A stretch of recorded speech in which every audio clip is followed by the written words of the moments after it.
Today I'll be sharing 11 essential tips for driving through Iceland as a tourist, to help you prepare for what will be one of the most incredible road trips of your life. Now I'll be focusing on the driving experience in the summertime. The seasons here are extreme and driving in winter is a whole other video, and I'm not the best person to make it. So let's jump straight in.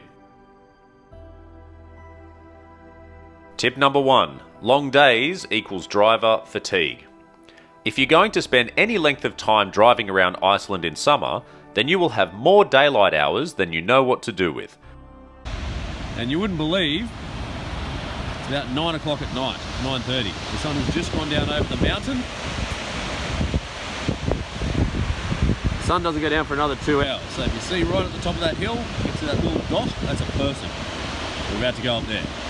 It's amazing how much you can fit into each day, and time will often get away from you. But those long days will add up, and your quality of sleep will also suffer from the lack of darkness. So do your best to have a firm cut-off time each day for your activities so you can relax, unwind, and get plenty of sleep before hitting the road again. Tip number 2 is to rent a suitable vehicle for the type of roads you plan on using. There are 2 entirely separate road networks in Iceland. First, there are the regular sealed roads, like any highway network around the world, which will also have a number of gravel roads coming off them into towns and private property. These are called H roads, and both are fine with a regular vehicle, campervan or RV. Then there are the F roads. This is a network of dirt roads that will take you deep into the highlands, and the quality of the road surface and incline of the road will vary considerably. You can only safely navigate these roads with a 4-wheel drive. There's also a range of other safety precautions that you should take that are beyond the scope of this video and outside of my own expertise. But for the purpose of selecting your rental vehicle, this is a really important question to be clear on before you start planning your itinerary and lock in a vehicle. I've included some links in the description for where you can book your vehicle in Iceland, which makes it quick and easy to seek out the best deal. These are affiliate links and will earn a small commission if you'd like to support the channel. If not, that's okay, but you can make it up to us by hitting that subscribe button now.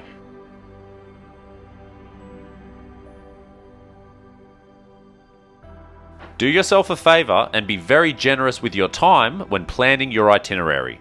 Expect to want to pull over regularly when you spot something amazing on the side of the road, which will be often. Even though Iceland is a small country, your progress will be slower than you expect, and you want the freedom to remain curious as you explore, so build in as much flexibility into your schedule as possible. While we're on the subject of pulling over, it's important to remember that there are long stretches of 2-lane highway with limited space on the shoulder of the road for you to pull into. You will frequently be tempted to pull over and take pictures of some incredible landscapes, but don't be that guy who stops in the middle of the road or blocks half of a lane by parking on the narrow shoulder to walk around. It is unsafe for you, and it's unsafe for the passing traffic, and in most cases, completely unnecessary. Anywhere that is jaw-droppingly beautiful will have a rest area somewhere nearby, or a gravel road that you can pull into so that you are not blocking the flow of traffic. The Icelandic people know that their country is stunning and have designed their roads accordingly so that people can stop safely and enjoy it.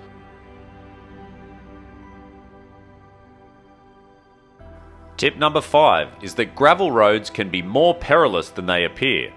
We have already spoken about the difference between F roads and H roads, but even if you see a nice long flat gravel road leading to a destination, it may not be as smooth of a ride as you think.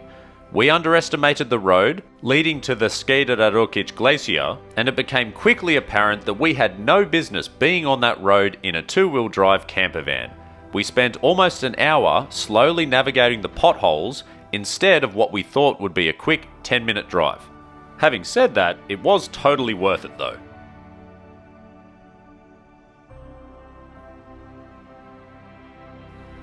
Tip number 6 is to keep your fuel tank full.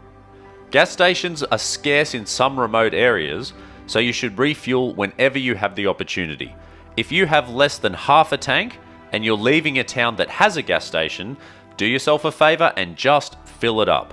The anxiety you will save yourself is worth far more than that fuel, and the risk of breaking down in the middle of nowhere could really disrupt your vacation. So always better to err on the side of caution with this one. Tip number 7 is that you don't really need navigation apps. While they are awesome modern day conveniences, the roads in Iceland are not complicated, and a lot of your trip may just follow the ring road anyway. So if you wish to stay cell phone or internet free on your road trip, then don't bother getting a local SIM card. If you have a good quality map with plenty of detail for the areas you'll be exploring, it will be very easy to navigate and you'll be just fine. And buy yourself a decent map instead. We did most of our trip based on a map that was provided to us from our van rental place, which was not great quality and did result in a few wrong turns, but we got by and it was a lot of fun. You will encounter a number of single-lane bridge crossings all over the country. They're fairly easy to navigate, with the golden rule being to give way to whoever approaches first. Icelandic drivers are generally courteous and patient, and if you adopt the same behaviours on the road, then you should have no issues at any of these crossings. Problems come from being impatient and trying to cross before it's your turn. And you may find yourself in an embarrassing situation where you have to reverse down a long bridge because you didn't wait. Tip number 9. You won't see many police on the roads in Iceland, but you will see plenty of roadside speed cameras. If you are caught driving over the limit, then you'll be up for an expensive fine, which you may not learn about until you're back home and suffering from the post-vacation blues, and this would only make things worse. Speed limits are lower than many other Western countries, with the ring road maxing out at 90 km per hour, which is the equivalent of about 55 miles per hour. So you'll need to drive slightly more conservatively than what you might be used to back in your home country. Tip number 10 is to be careful of the local wildlife. Iceland is a very rural country, and you'll come across sheep on the side of the road, or those beautiful Icelandic horses. Both are farm animals, so calling them wildlife could be a bit of a stretch, but they are able to roam free in a lot of areas. You will find them on the road sometimes, and you may need to be a little patient while they clear the way. Iceland is one of the easiest foreign countries that I have ever driven across. So even if you do no preparation and just turn up and wing it, you'll probably be just fine. There are so many incredible places to explore, and I think that travelling by road is by far the best way to do it. If you'd like to learn more about our Iceland adventure, then click the video on screen now.